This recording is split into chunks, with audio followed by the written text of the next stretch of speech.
Hi, my name's Todd, and today I'm going to talk to you about FEMA's Public Assistance Grant Program.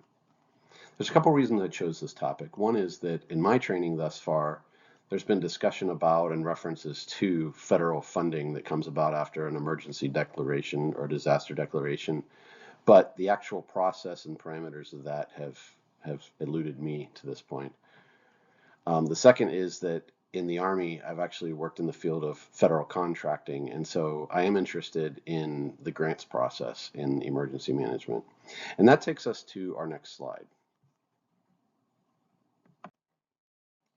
There are several different federal resources for financial aid once a disaster declaration or an emergency declaration has been made by the president. I actually thought when I chose this topic it was going to be about individuals applying for assistance after a disaster, but that's the Individual and Households Program listed first on this slide. But the Public Assistance Grant Program is for states, territories, tribes, local governments, and some nonprofits.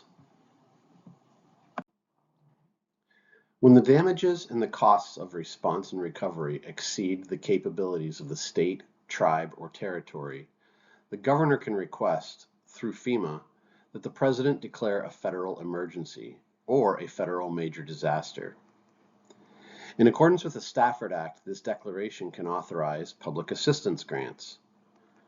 Under either a federal emergency or a federal disaster declaration, funds can be used to perform short-term response efforts, normally completed within 6 months.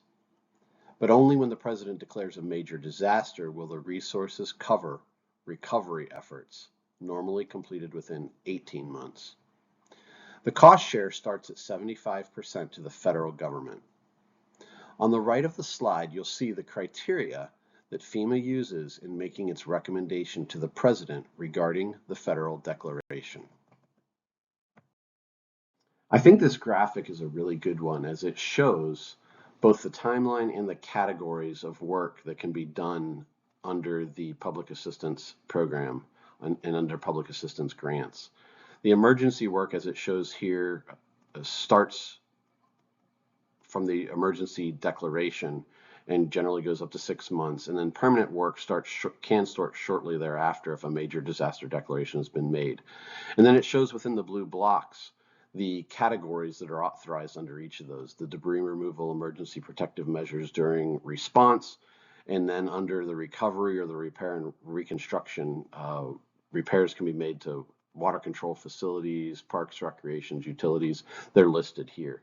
But these are the categories of work and under which type of declaration and time period that they can take place.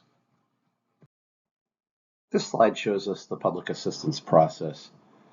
Phases 1 through 4 are essentially the planning and preparing the request. And a key thing during this is the preliminary damage assessment that FEMA conducts with the state and local authorities to determine how much things are going to cost, how much damage was done. Phases 5 and 6 have to do with obligating and then executing the grants and doing the cleanup work, during which time a very key thing is tracking the costs. And then phase 7 is the reconciliation process, when it's closed out and reconciled.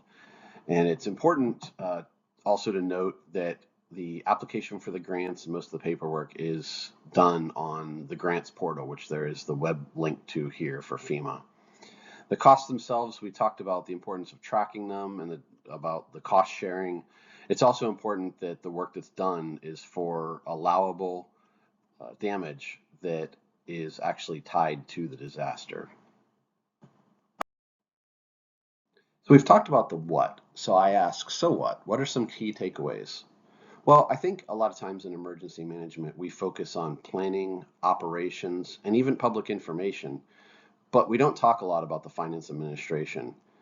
There are professionals in our organizations that help us with these things. And in NIMS, at both the incident command level and at the emergency operations center level, as you see on the left side of this slide, there are a finance and administration section. And we need to include those professionals in our planning, our training exercises, and we need to have a working relationship and coordination with the state and FEMA throughout the different levels of government so that we can properly manage the grants process. And a key part of that is the administration and tracking of those costs so that we make sure we're spending things on the right things and that we can be reimbursed at the state and local level. And here are the references I used if you'd like to learn more about the Federal Assistance Grants Program on your own. Thank you.